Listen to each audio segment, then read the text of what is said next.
separation. Now I am creating the braids in the back to just be flat enough for me to do the quick weave. If you are planning on doing a crochet, you can just do the same braid pattern that you see me doing, and you can just crochet on top. And you could do the same thing with the sewing as well. You might want to make it a little bit smaller if it's a sewing, but by the hair being curly and looking kind of bulky, just medium-sized braids are fine. And I do care about the format and the foundation of how I like to have my braids braided down in the back, even though they're going to be covered. I know some people say just braid it any which way, nobody will be able to see it, but I also like to think about takedown, so that is why I still make sure that the braids are nice and neat. Now the parts might not be parting the way that I will part the top, of course, but they won't be seen. But it doesn't matter as far as parts. But as far as like the braids being braiding, like, you know, actually looking like a braid and nice and neat, that will happen anyway. And the parts won't be super straight, but it'll be straight enough. So I'm just braiding it down, and I'm doing the pull up method. I like to create that anchor braid that you just seen me doing before I start pulling up. I don't like to pull up from the nape of my client's hair. I just feel like it's pulling, and I don't want to do that. So that's why I do have an anchor braid going straight across first. And the way that I'm braiding, I'm grabbing 2 braids from the top, and I'm braiding that into 1 braid. And then I believe the last braid will have 3, but you guys get the point. You see I have like 2 on each braid, and I will point to show you guys just to make sure you know that it's 2 braids for each braid. And that is how I braid down the back part.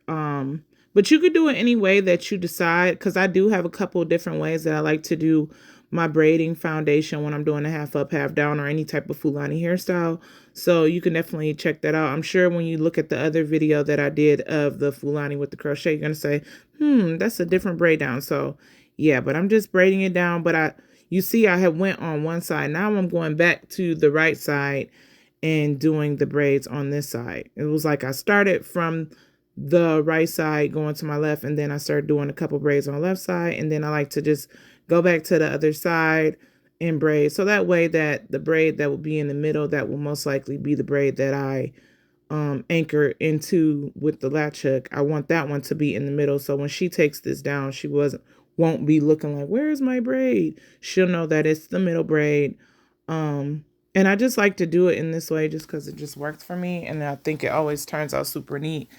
But again, if you want to do a sew-in, I would do these braids much smaller. You could still do the same braid foundation, but just smaller. But yeah, so I have about 2 more braids left, and then I am going to use the latch hook, and I'm going to put the hair up. But yeah, you just want to make sure you're taking your time. Make sure that your client's hair is detangled all the way through. And when you pull that braid up like you see me just do here, you want to make sure that it's not too tight at all. You don't want to make it too tight being pulled up. You want to make sure that it has some leeway and it's a little loose. And you see how I pulled against it just then? That's because of that reason right there. I want to make sure that it's not pulling up too high. And I like to use my unbrush while I'm braiding to detangle as I'm braiding. I hope that makes sense. And I just braid all the way down. And then with this braid being the last braid, I'm going to then put both of those braids, the one that's hanging on the side that you see right here, and the other side will join in this braid. So I'm starting off pulling that braid up, and then once I braid some more, I'm going to pull up the other side right here. You see I just pulled it up, and I'm just going to braid it all the way down.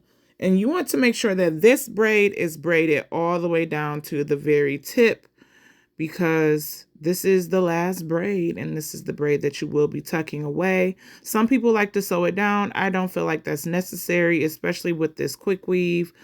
Some people like to really sew it down. I don't like to do that, but unless you're going to sew in.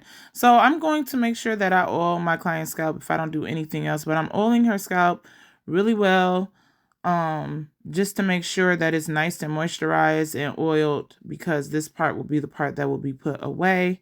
And then you see right here, I'm just latching it all the way through the braid, making sure that it is nice and tucked away and it's all ready. And you see that's how